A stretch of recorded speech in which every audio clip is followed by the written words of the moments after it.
Então, eu vou me apresentar. Eu sou a doutora Simone Oncala, eu sou neuropsicóloga, doutora em neurociência do comportamento, e venho aqui nessas lives falando algumas coisas do que está acontecendo nesse período de isolamento e tantas mudanças que está acontecendo. Exatamente, Renata. Estou com um textinho aqui para falar de Salamanca. Pois é. Então vamos lá. Em todas as minhas lives, até para eu conseguir ter uma linha de raciocínio e também para as pessoas estarem um pouco a parte de contextualizar aquilo que eu vou falar, eu gosto de falar um pouco de história. A nossa escola, né? A escola, não estou falando nem escola particular, escola pública. Vamos lá, Domênica. Eu vou falar para você o erro de estratégia que foi administrado na inclusão de pessoas com deficiência na escola. Veja, a escola, ela sempre lutou com a discriminação e a excludência. Antigamente, a escola era só para homem. Depois, ela passou só para os privilegiados. A escola já nasceu, de certa forma, excludente. E, à medida que os anos foram se passando, nós vimos que os deficientes eram segregados em internatos, em institutos, pessoas com transtorno mental em manicômio. E aí começaram as lutas para, pelo menos inicialmente, a integração dessas pessoas. Então, na minha época de faculdade, começou essa questão da inclusão social. Isso eu estou falando na época de mais ou menos 1987, por aí. A luta antimanicomial também. A luta de inclusão, né, em 1988, que começaram a escrever algumas coisas a respeito disso. E nessa época, eu formada no magistério, né, do ensino técnico, já lendo Paulo Freire, babando em uma escola para todos, comecei a me deparar, na minha experiência, com algumas crianças que apresentavam quadros desconhecidos e que nós não sabíamos ainda diagnósticos. E sempre dentro de uma sala de aula, tinha uma criança que tinha uma certa dificuldade.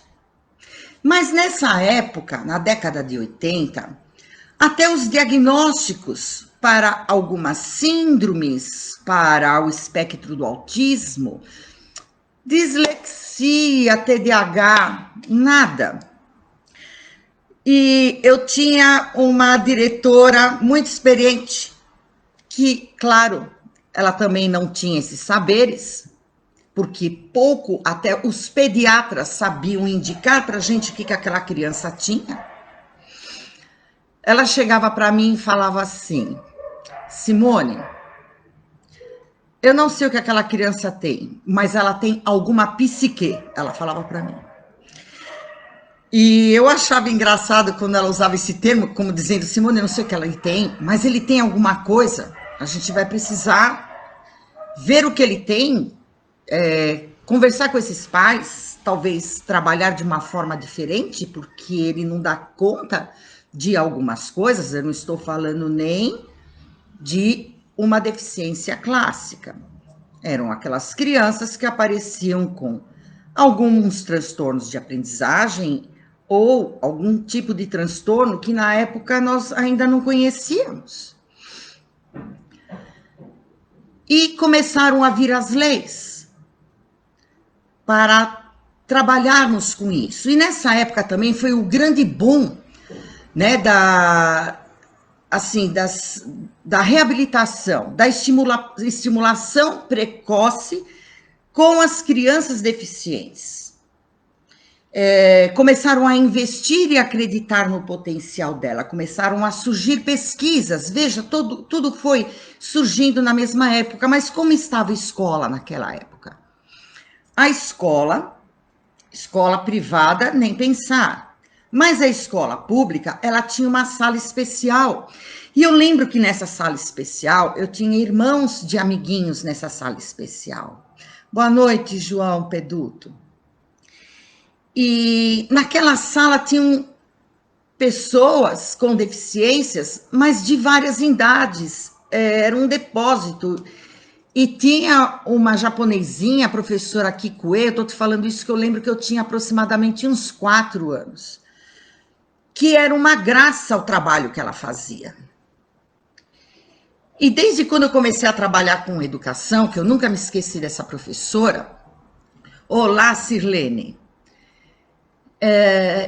eu comecei a perceber que, independente de você ter informação e capacitação, para você trabalhar com uma criança com algum tipo de dificuldade, a primeira coisa que você tem que ter é disponibilidade interna. Aquela professora japonesinha Kikue, eu estou falando mais ou menos na época de 1973, 74. Que capacitação ela tinha? Que informação ela tinha? Mas eu a vi levar aquela sala por uns 2 anos, ela tentando integrar em festas, e ela fazia mágica. E eu, menina, eu prestava atenção no trabalho dela, eu achava interessante, eu achava desafiador. E aí, nessa década de 80, começou esse trabalho de simulação precoce. Eu tinha acabado de me formar em 88 e eu comecei a fazer cursos, porque além de sempre na minha sala, enquanto eu era professora, eu ter 1 ou 2 crianças de diagnóstico desconhecido, pedindo muitas vezes para pais recorrerem a pediatras que eles na época também pouco sabiam. E nós tentávamos trabalhar aquela criança do jeitinho dela. Não tínhamos orientação, não tínhamos diagnóstico. Então, se o Zezinho tinha uma dificuldade, ele tinha a síndrome de Zezinho. O Zezinho é daquele jeito, o que a gente pode fazer? Boa noite, Vanessa. E muito interessante aqui a Vanessa aparecer, que na década de 90... a Vanessa foi para os Estados Unidos fazer o curso de publicidade dela, e ela trouxe para mim que ela conheceu várias escolas dos Estados Unidos e que lá isso já era muito antigo, o processo de inclusão.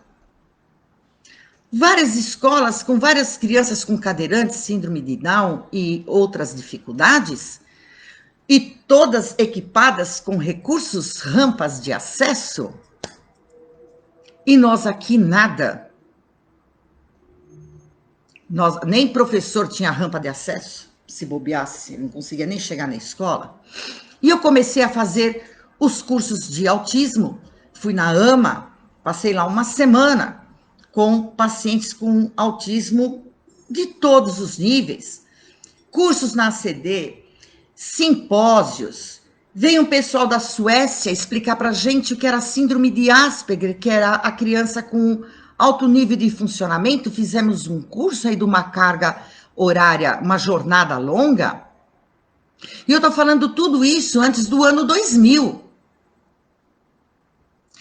E aí vieram as leis, né? A inclusão, né? O decreto, isso desde 1988. E veio a lei, uma escola para todos e inclusão para as crianças com deficiências nas escolas.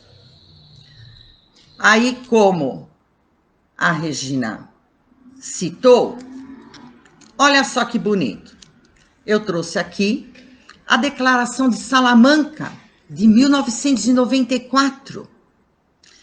Então fala, toda criança tem direito fundamental à educação e deve ser dada a ela a oportunidade de atingir e manter um nível adequado de aprendizagem, dentro das condições dela. Toda criança possui características, interesses, habilidades, necessidades de aprendizagem única. Nossa, nem para criança que não tem transtorno. Isso é visto ainda hoje. E é aí que nós vamos falar, Domênica, sobre o erro de estratégia. Sistemas e programas educacionais devem ser designados e implantados para contemplar a ampla diversidade dessas características e necessidades. Gente, naquela época que saiu a questão da inclusão, que nós corremos atrás desses cursos, a gente escutava isso, falava assim, gente, século XX, olha só, boa noite, Luci. Sistemas e programas aqui. Crianças com necessidades educacionais especiais devem ter acesso à escola regular, que deve acomodá-las através de uma pedagogia centrada na criança, capaz de satisfazer tais necessidades. Nem com criança que não tem deficiência fazem isso até hoje. Acompanhe meu raciocínio para nós entendermos o erro de estratégia. Escolas regulares que possuem tal orientação inclusiva constituem os meios mais eficazes de combater atitudes discriminatórias, criando-se comunidades acolhedoras, construindo uma sociedade inclusiva e alcançando a educação para todos. Declaração de Salamanca de 1994. E eu, muito apaixonada naquela época, como professora, como psicóloga, também me deparei com Maria Teresa Egli-Mantuan, que foi uma das precursoras que conseguia levar a criança até com sonda para dentro da sala de aula. E ela fez vários simpósios. E eu babei nisso. Porque eu percebia que não só a criança com deficiência iria ter benefícios, mas que os seus coleguinhas e que os professores também, que todo um recurso pedagógico, todo um material pedagógico, todo um planejamento anual seria mais generoso, humanizado, que todos se beneficiariam disso. Só que como aconteceu? Então vamos lá.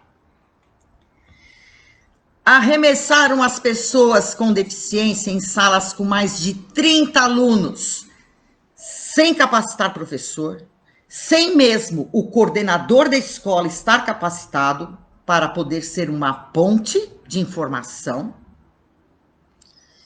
E lá fomos nós, uma equipe de profissionais da educação, de profissionais da reabilitação.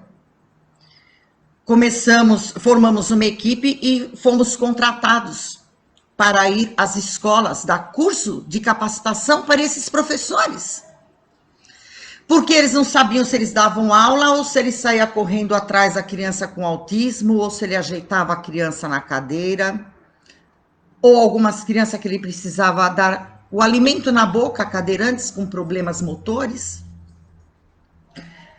Como que ele ia dar aquela aula e poder criar atividades para as crianças? Aí começaram a fazer o quê? O que fazem muitas vezes até hoje. Gente, inclusão. Inclusão é estar junto. Não é eu também pegar minha criança com deficiência dentro da sala de aula, colocar na primeira carteira e eu tá dando uma matéria e começar a dar folhinhas especiais para ela, porque ela não dá cabo do que eu estou dando. Isso não é inclusão, mas é o que vinha sendo feito. E as coisas foram indo. E as escolas não podiam negar. Não podiam negar a entrada dessas crianças. E aí tinha os conflitos com os pais. O pai chegou e falou assim: eu senti que aquela escola rejeitou, eu vou atrás dos meus direitos. E eu vou pôr a criança naquela escola. Eu falava assim: não, pelo amor de Deus, você pode ir atrás dos seus direitos, você pode processar a escola, mas seu filho não cabe mais lá, esse pessoal não tem disponibilidade interna, ou ele não tem capacitação.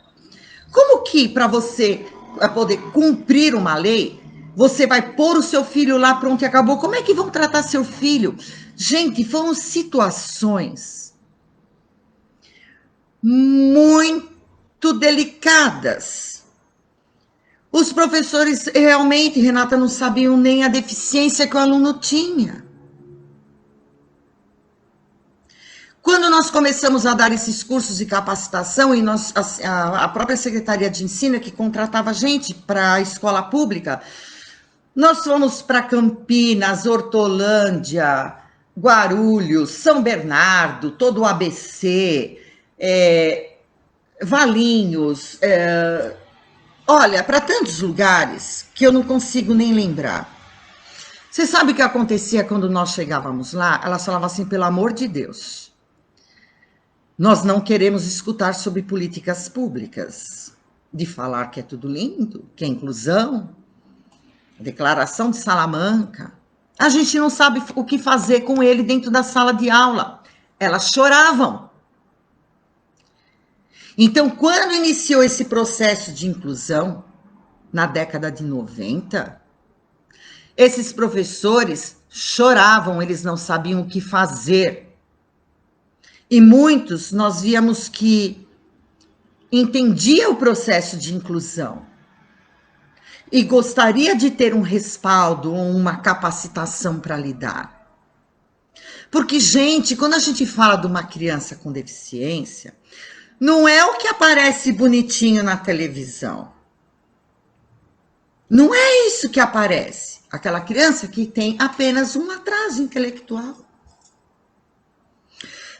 Nessa época, ainda as coisas estavam muito divididas. Eu lembro que eu fiz mais ou menos 1996, 97, eu montei um congresso, eu fui assistir alguns congressos sobre síndrome de Down e deficiência intelectual. Eu cheguei aí até em Brasília, porque iam falar tudo sobre inclusão. E eu quis trazer isso para o pessoal de São Paulo e para as escolas.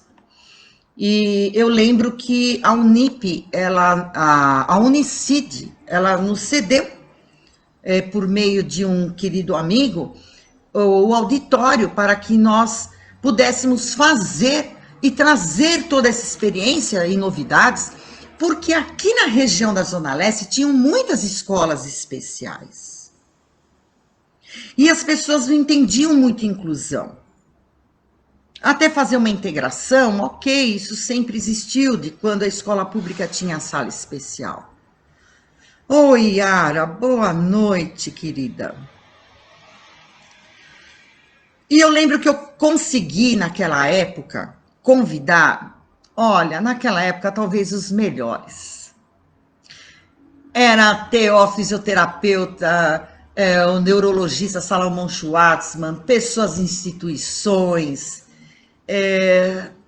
Olha, deu tudo certo. Eu trouxe pessoas ótimas, só que eu também trouxe uma pessoa, talvez hoje ela não esteja aqui me assistindo.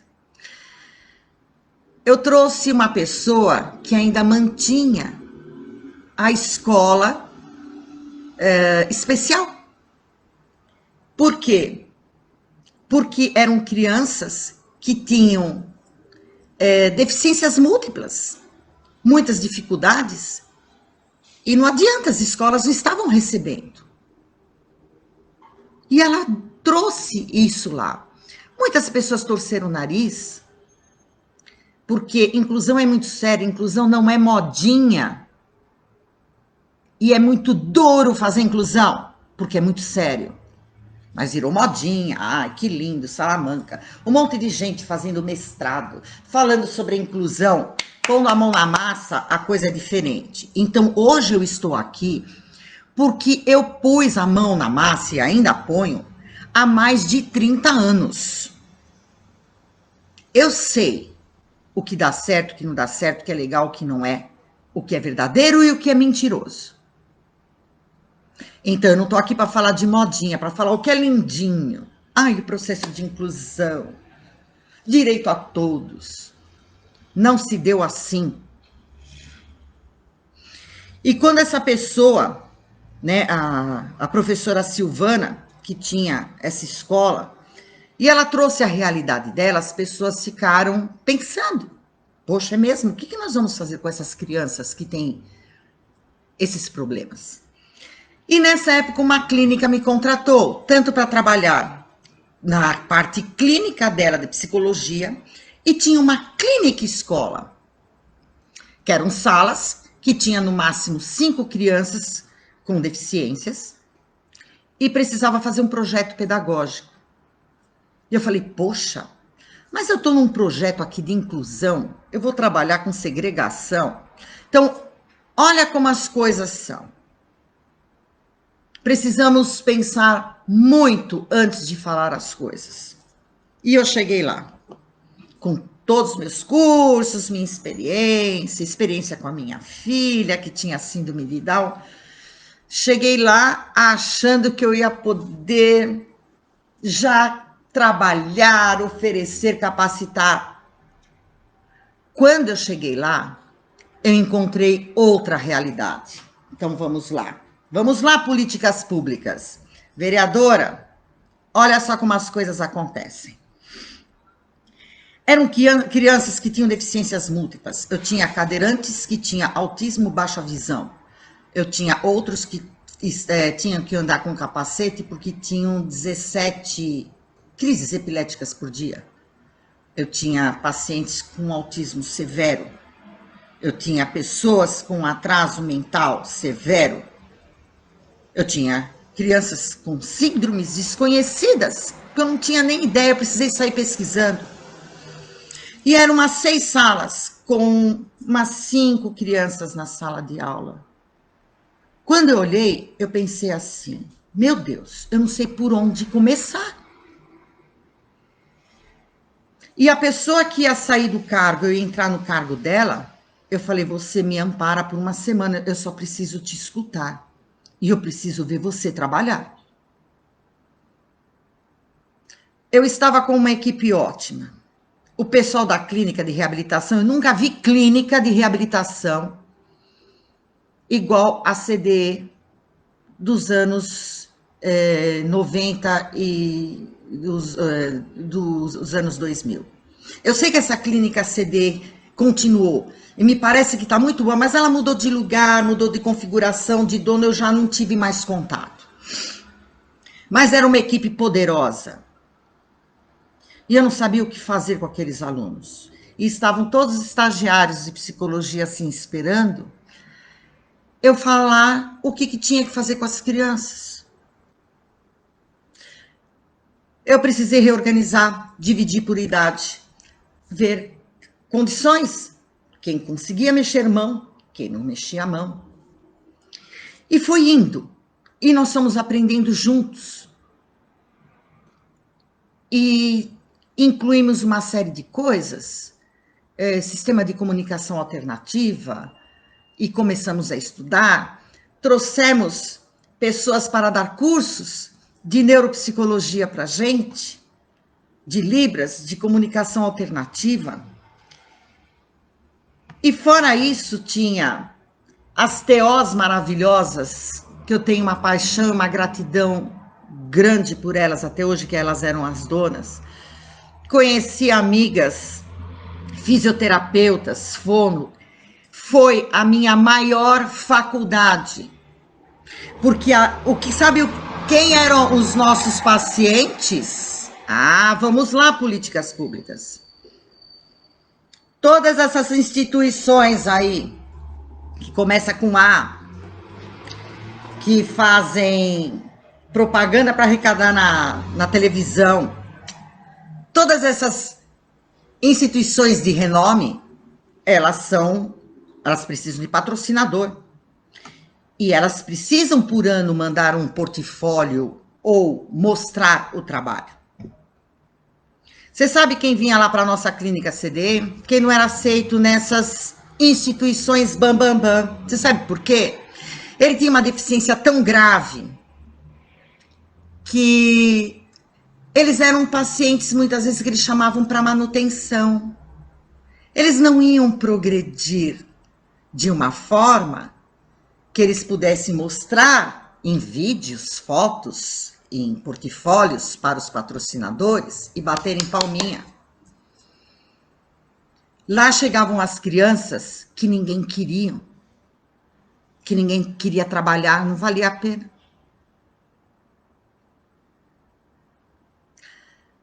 As pessoas surtavam nos convênios, ficavam lá durante uma semana, davam medicação e prescreviam psicoterapia. A pessoa vinha na semana seguinte, vinha surtando ainda. Nós atendemos lá uma população que, se estivesse em inclusão nesse sistema de ensino, tanto público como particular, morria. Porque os professores não têm capacitação, as escolas não têm recurso material pedagógico de adaptação, de expander, de nada. As escolas, e naquela época, a gente chegava a se oferecer para, em escolas particulares, poder fazer um workshop, poder dar aula, falar, né, capacitar esse professor, a gente oferecia de graça. De 50, uma ou duas nos chamaram. Não interessava. Aqueles pacientes que eu atendia na CDE, eu não conheço nenhuma escola aqui no estado de São Paulo que tenha capacidade de incluí-los numa sala de aula. Aí que começou esse movimento das mães de falar, o que eu faço com eles? Porque a gente vê processo de inclusão, a gente vê propaganda na televisão, né? Então, assim, de um cadeirante tranquilo, de uma criança fofinha com síndrome de Down, de uma criança com autismo de alto nível de funcionamento, mas não é isso, gente. Toda deficiência nós sabemos que tem os 50 tons de cinza. E aí tem escola que a mãe chega com uma criança que tem que dar comida na boca, é cadeirante, precisa trocar a fralda, precisa saber conduzir cadeira, precisa saber pôr e tirar da cadeira. Quando você tira um paciente com paralisia cerebral da cadeira, você tem um jeito de pegar. E se ele tem espasticidade ou se ele é atetoide. Para até levantá-lo da cama, ou você vira o ombro para trás ou você vira o ombro para frente. Olá, Ana Paula. E isso é muito sério. Se você não souber colocá-lo direito na cadeira, fazer os movimentos com ele, você pode trazer prejuízo à saúde dele. Como que você põe ele numa sala de aula? Gente, a realidade é pesada. As pessoas não sabem trabalhar com deficientes. O que é que nós vamos fazer? É uma situação muito difícil. Muito difícil. É falta de recurso humano. É falta de acessibilidade nas escolas. Pessoal sem capacitação. A criança com surdez. Trabalhei aí no Instituto Celi com a minha querida Cibele um tempão. Se nós formos pensarmos em Libra, que é uma outra língua, assim como o inglês, ela é considerada. E estamos falando em inclusão. Todos deveriam aprender Libras na escola. Não adianta você ter só um intérprete. Você, de novo, vai segregar ele numa carteira, ficar falando Libras com ele, fazer intérprete da aula, mas o amigo dele não vai se comunicar com ele.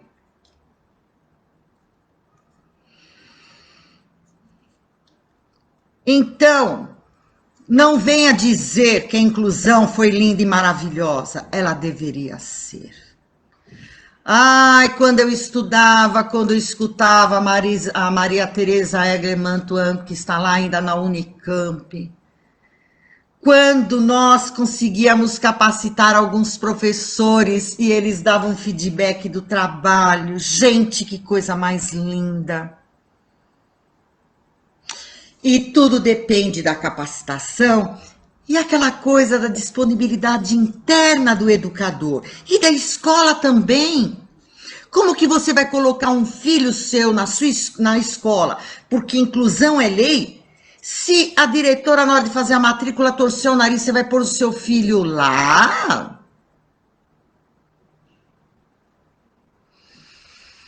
Difícil. E é isso que aconteceu. Então teve a lei antimanicomial, ficaram todos os loucos na rua, abandonados, no abandono, sem medicação, perdidos. Porque é bonitinho falar em lei antimanicomial, lógico que o manicômio era um horror que acontecia lá, era uma segregação, era tudo sujo, eles sofriam maus tratos, ok, mas não fizeram nada. Ai, é lindo, lei antimanicomial. Saíram todos de lá e foram para a rua. Olha o que o nosso país ofereceu para eles. Rua. Não temos um sistema público de saúde para vocês. Ó, aparece de vez em quando lá no CAPS para pegar uma medicação, falar com o psiquiatra. E tudo isso, de certa forma, começa a ser muito triste, porque começou efetivamente o processo de inclusão em 1988, né, mediante a divulgação, a trabalhos, e é muito difícil. E a minha amiga Terezinha aqui, Ataque, sabe disso? Que inclusão é difícil, não é, Terezinha? E falando de casos leves. E a gente ia aprendendo dia a dia. Aqui a Renata falando, muitas escolas não têm nem rampa, banheiro adequado e profissionais que conhecem suas características e necessidades. Está cada vez mais difícil, querem inclusão, mas não há condições de verdade e tristeza para todos.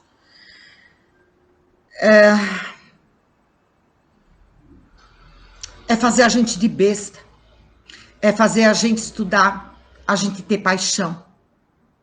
Porque as crianças foram arremessadas no processo de inclusão. Sabe quem fez dar certo o processo de inclusão? Porque o jeito que começou a inclusão e da forma como as crianças, 3 ou 4, numa sala de aula de 35, foi arremessada sem dar curso de capacitação para o professor e sem um auxiliar, até para fazer banheiro, gente, ou correr atrás de um que não conseguia se manter dentro da sala de aula. Você sabe quem fez dar certo? Os professores, para variar. Ah, os professores se rasgaram, eles estudaram sozinhos, eles trocaram figurinha, eles dançaram balé. Parabéns, professores. O que nós conseguimos até hoje não foram políticas públicas, não foi nenhum respaldo, nenhum amparo a nós com capacitação, com recursos pedagógicos que pudesse facilitar nosso trabalho. Foram só vocês, só o amor pela educação, a disponibilidade interna de lidar, de acreditar no processo de inclusão e de fazer acontecer.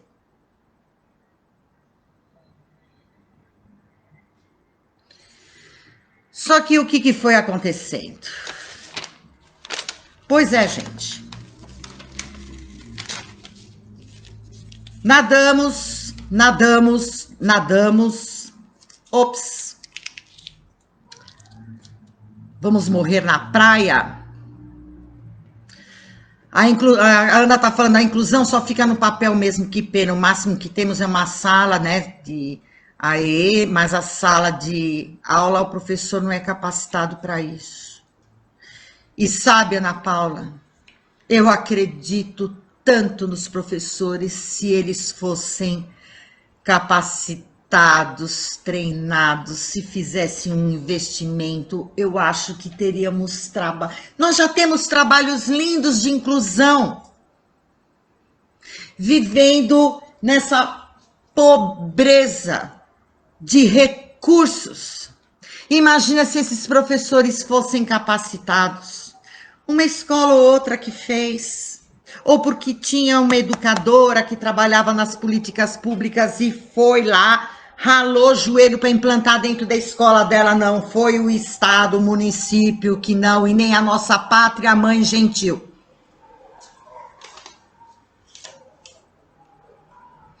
E agora? Então, aí começam as leis, né? Então, vamos lá. Aí trouxeram para alunos, né, que não se beneficiaram pelo processo de inclusão. Gente, quem é que não se beneficia por um processo de inclusão?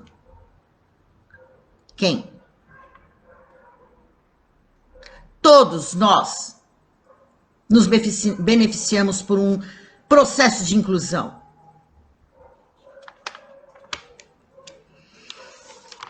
Né, a Renata falando que tem um aluno autista dentro desse contexto, está avançando muito, claro, mas não tem como.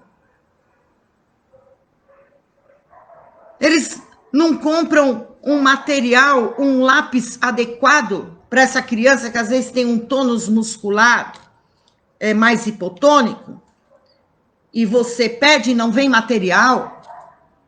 E aquelas crianças que eu trabalhava com deficiências múltiplas, como que vão arremessá-las dentro de uma sala de aula? Eles vão correr riscos de saúde, pelas enfermidades e pelas comorbidades associadas às deficiências que eles têm. Eu tenho problemas hoje com alunos que têm TDAH, dislexia, desortografia, uma leve deficiência intelectual, um probleminha de baixa visão. Nossa, a escola já pira, porque não se comporta. O que nós vamos fazer? Porque o pai tem que dar um jeito. Enfia ele na TO, no psicopedagogo, o neurologista dá remédio. Dá um jeito, porque aqui não dá. Porque os pais reclamam. E o que nós temos que entender é que a nossa escola e a nossa sociedade é excludente. Isso não é um problema de raiz. De novo, Domênica, mais um ponto do nosso erro de estratégia para a inclusão dar certo. As escolas não estão preparadas para diversidades, nem leves. Nem leves. As crianças chegam na escola pública com uma baita deficiência. Os pais humildes. Os pais estão há 6 meses esperando médico. Essas crianças sem laudo, sem medicação, e é essa a nossa realidade. Cíntia dizendo, ainda que seja eu mesmo que capacitei por minha conta, é que todas nós fizemos, Cíntia. Claro, e atender 30 crianças e uma inclusão, às vezes mais do que uma estratégia, sem menor perfil, não é fácil. Sem material, sem gestão adequada, na prática, muito complicado. E, Cíntia, muito angustiante, é de doer o coração, porque às vezes a gente quer e a gente vê possibilidades. A gente enxerga possibilidades e a gente não tem respaldo nenhum. não temos respaldo nenhum. A escola não atende a diversidades. O diferente incomoda. A criança diferente incomoda os pais. A grande maioria até tenta, de escolas particulares. Mas se a criança tem um surto, ou aquele dia ela tem um piti que ela derruba tudo das carteiras, dá um encontrão no amigo, esse amigo cai, os pais vão lá e falam, ou essa criança ou meu filho na escola. Se acontecer mais alguma coisa, eu vou no conselho tutelar. Vocês não sabem o que as escolas particulares escutam de pais que não aceitam a inclusão dentro da sala de aula até hoje. Começamos a trabalhar isso a partir de 1988. Nós que trabalhamos com isso há mais de 30 anos, sabe o que aconteceu? Nós ficamos cansados. A gente tentou, falou, degladiou, tem aí 1000 canais de pais de crianças com dislexia, pais de crianças com epilepsia, pais de crianças com autismo, e assim, de cada especialidade, né, de cada dificuldade ou deficiência, tem em torno de 1 dúzia de associações, instituições, de páginas no Facebook, todo mundo falando, todo mundo lutando, e todo mundo trazendo os mesmos problemas de sempre. Olá, Elaine. Ninguém nunca teve respaldo nenhum do Estado, do município e de algumas escolas privadas. Eu já vi trabalhos lindos, mesmo em escolas privadas, escolas de renome, que eu fiquei até surpresa de admitirem as crianças com dificuldades. E nos chamavam, e nos chamam, e trocamos figurinha, e tem o maior interesse e consegue enxergar o potencial daquela criança. Tem gente que faz trabalho maravilhoso, mas, gente, é 30% da população. E com aqueles que trazem um resultado, porque aqueles meus pacientinhos daquela escola especial, cadeirante, que a gente se comunicava às vezes só pelo olhar, porque é o que ele conseguia mexer, a escola não se preparou para isso. E aí o que aconteceu? Essas mães ficaram no abandono também, processo de inclusão, bonitinho, da modinha. Inclusão não é modinha de shopping. Ai, vamos falar de políticas públicas, não podemos ter retrocesso, não podemos ter isso. Gente, vocês fizeram o levantamento do abandono de deficientes que não tem escola para eles?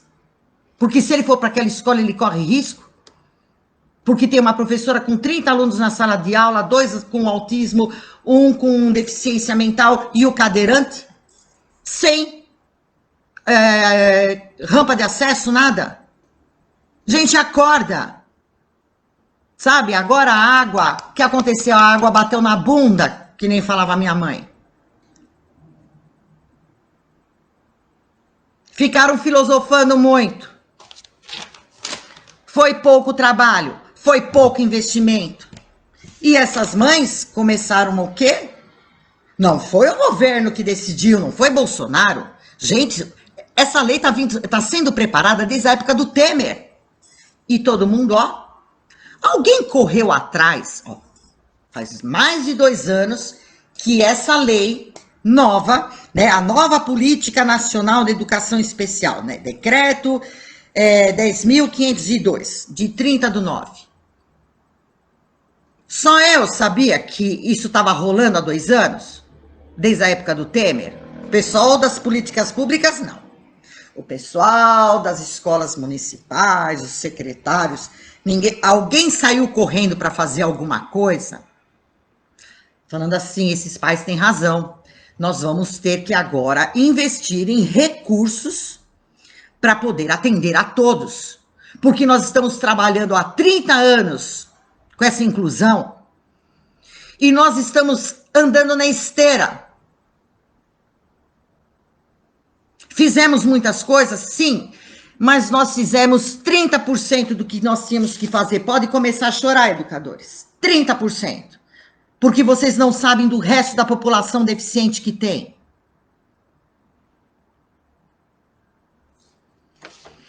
Aqui, na sua opinião, quais seriam as principais condições para a inclusão dar certo? Eu vou falar, Renata, que eu comentei com a Domênica no comento. O problema é o terreno e o problema é que nós começamos com uma estratégia errada. A gente tinha que ter começado pelo outro lado. E hoje o que nós temos? Também, essas crianças estão segregadas, muitas vezes, também em algumas escolas especiais que não têm especialização. Tem pajem tomando conta. Tem umas que fazem trabalhos ótimos. Repito aqui, a escola da Silvana, Integrário. É excelente o trabalho dela, é de excelência. E não temos recursos. Gente, é o que aconteceu na pandemia, tudo ficou muito nu.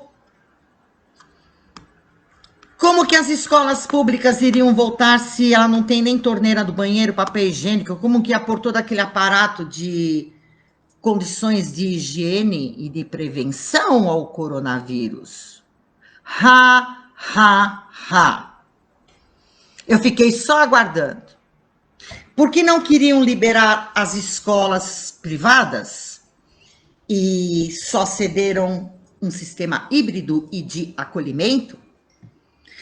Porque ficou tão notório a disparidade, ficou tão grande a diferença da qualidade do sistema público de ensino e privado,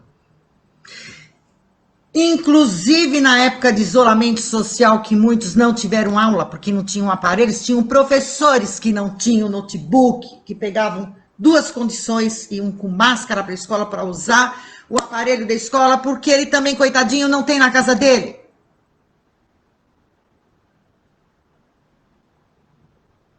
Gente, inclusão e escola não é verso de Manuel Bandeira. Vamos parar com isso. De filosofância. Eu quero ver aqui, fazer inclusão aqui, escola ter recurso, professor ter capacitação. Inclusão não é só para alguns. Inclusão é para todos. Tenha ele as deficiências múltiplas que tenha a escola, o Estado, os educadores, a sociedade. Todos nós somos responsáveis por ele, porque eu amanhã posso estar na condição dele. Quem pode estar livre disso? Quem pode estar livre de ter um filho assim? Que total abandono é esse? E da mesma forma que aquelas instituições, não sei o que, não sei o que lá, não sei o que lá, que precisavam ter os deficientes que mostravam evolução para poder continuar recebendo os patrocinadores, porque a coisa funciona assim. No processo de inclusão, quando você ia a simpósios, olha que lindo nós fizemos. Ai, olha esse estudo de caso. Olha essa professora que fez legal. Ninguém sentava e fazia assim, gente, o que nós vamos fazer com essas crianças que têm deficiências múltiplas?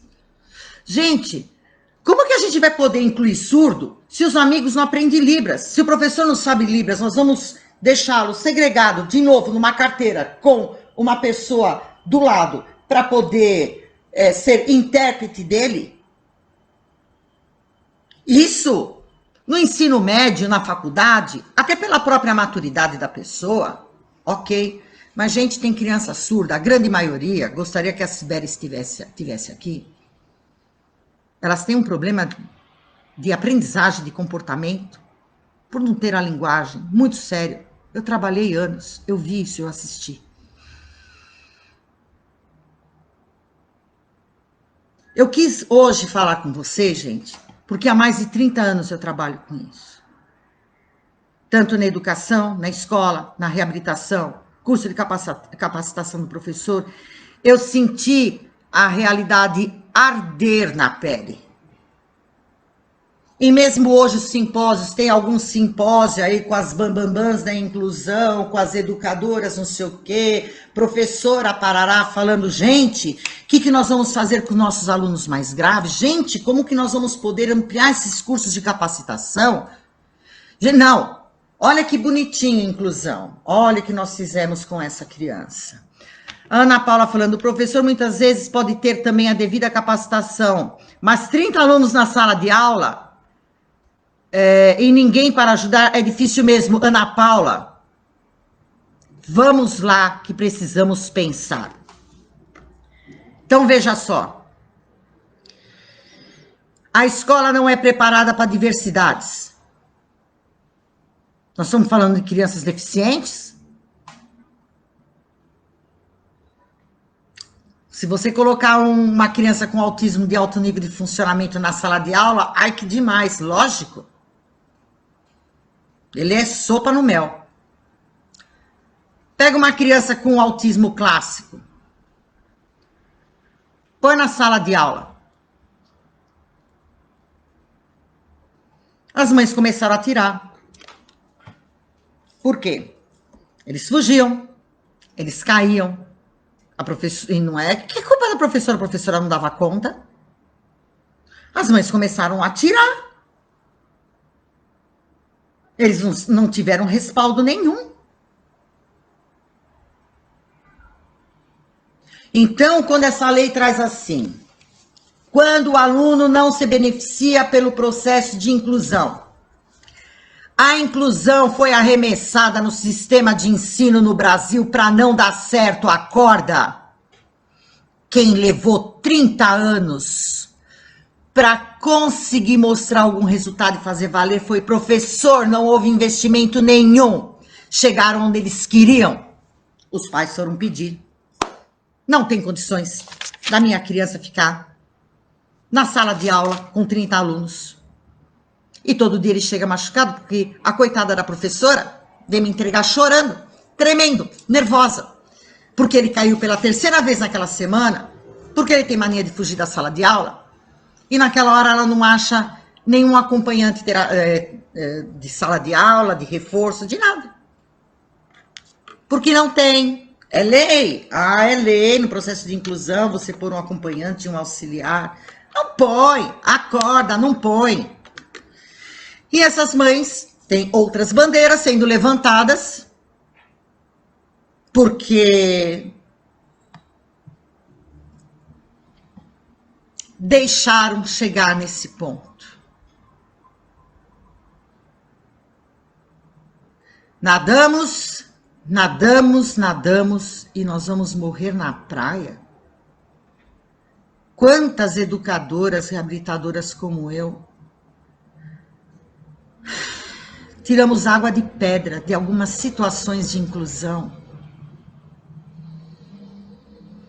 Aplausos para os professores. Se não fossem... E toda vez que eu falo isso, sinceramente, eu fico extremamente emocionada.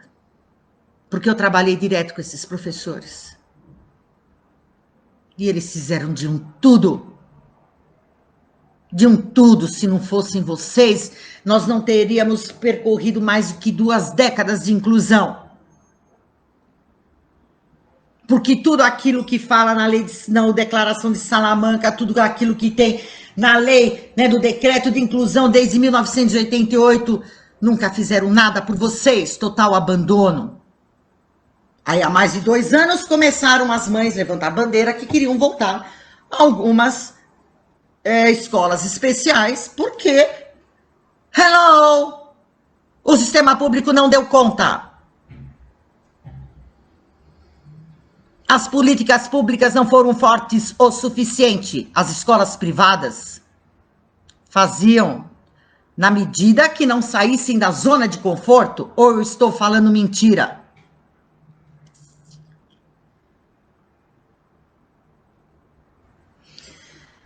Não tem jeito.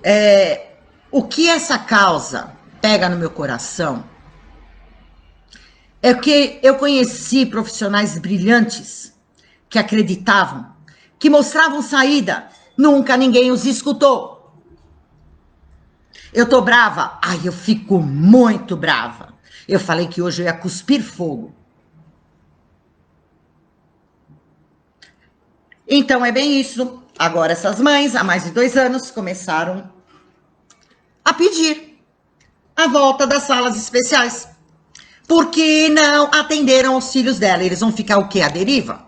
Ah, não, porque senão vai voltar a segregação. Eles estão em casa segregados. Não tem escola que os atenda porque ele tem uma deficiência grave. Ora, acorda. Vamos parar de mimimi, de filosofança.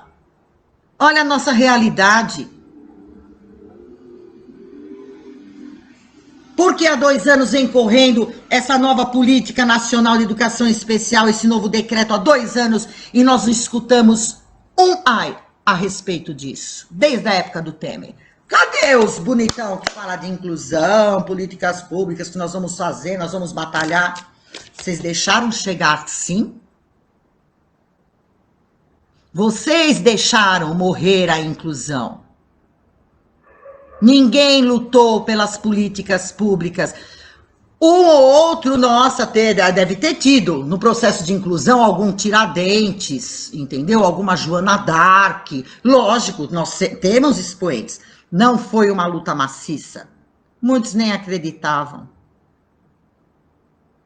Quantas vezes eu cheguei e falei inclusão, tinha gente fazendo assim, inclusão. Por quê? Porque a nossa cultura é excludente. A nossa cultura exclui pobres, exclui negros, exclui crianças com dificuldades de aprendizagem. E não vão excluir deficiente. Então, vamos retomar o que eu estava falando de erro de estratégia. Ai, doutora Maria Egler Montuan, tão apaixonada, tanto que eu te escutei na década de 80, na década de 90. Nós da inclusão, tivemos um erro de estratégia. Nós tínhamos que ter arrumado a escola primeiro, porque a escola é uma porcaria, já vista nesse processo de isolamento aqui, de ensino online, de a gente ver, os pais verem a capacitação dos professores. Nós tínhamos que ter preparado a escola, aceitando as diversidades, mudando o olhar para o diferente, não importa, porque todos nós temos necessidades educacionais especiais. Como que você quer fazer inclusão pegando essas apostilas preparadas que você não consegue nem adaptar para a criança que está no processo de inclusão e ela tem que correr porque o pai paga por bimestre?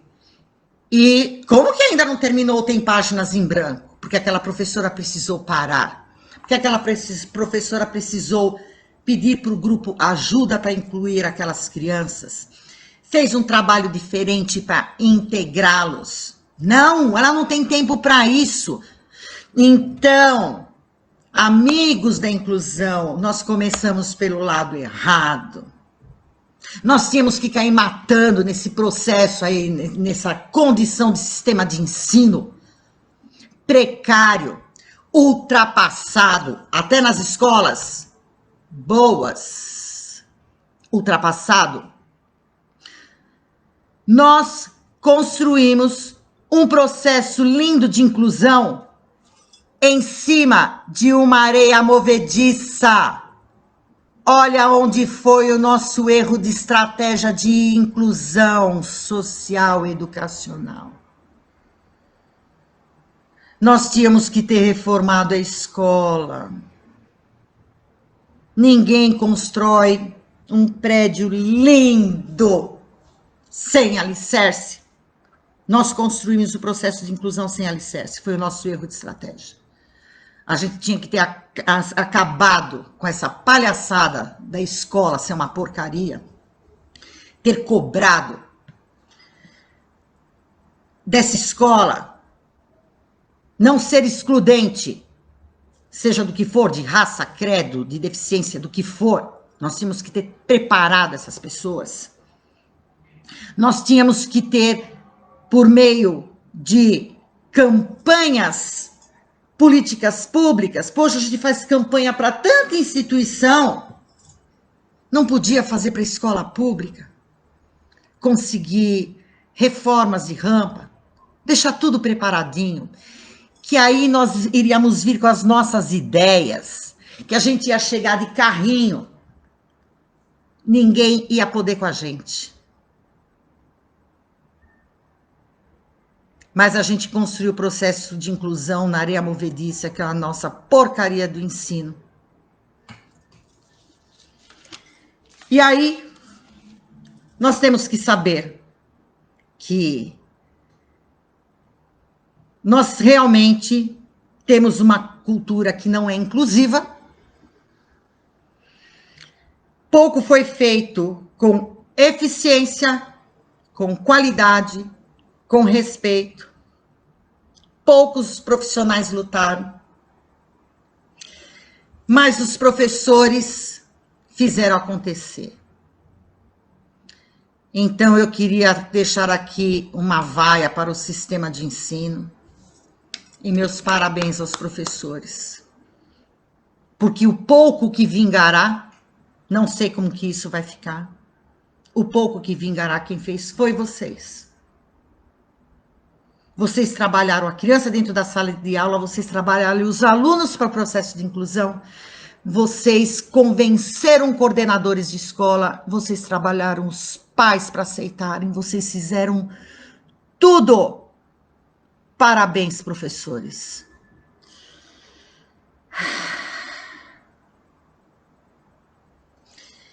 Então, muito parabéns aos professores e de uma forma bem irônica. Parabéns, Brasil! Mais um fracasso social.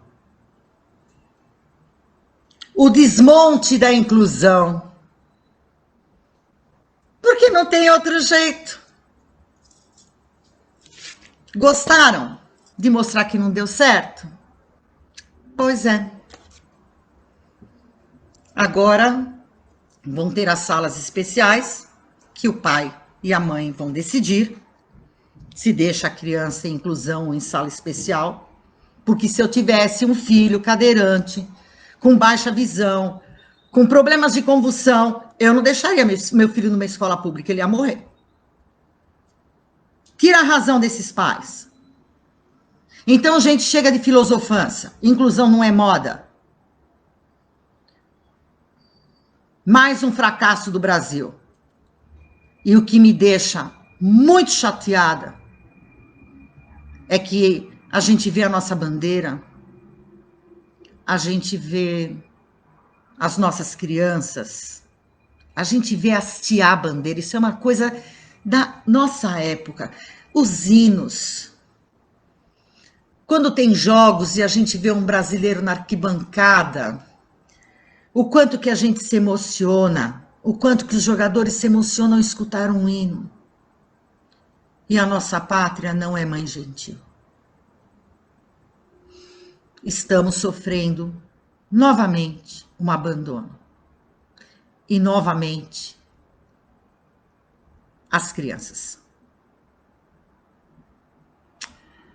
Vamos deixar rolar. Vamos ver o que vai acontecer. Um beijo a todos vocês. Obrigada por escutar o meu lamento. Mas não é mole, não. Até a semana que vem. Tchau, tchau, queridos.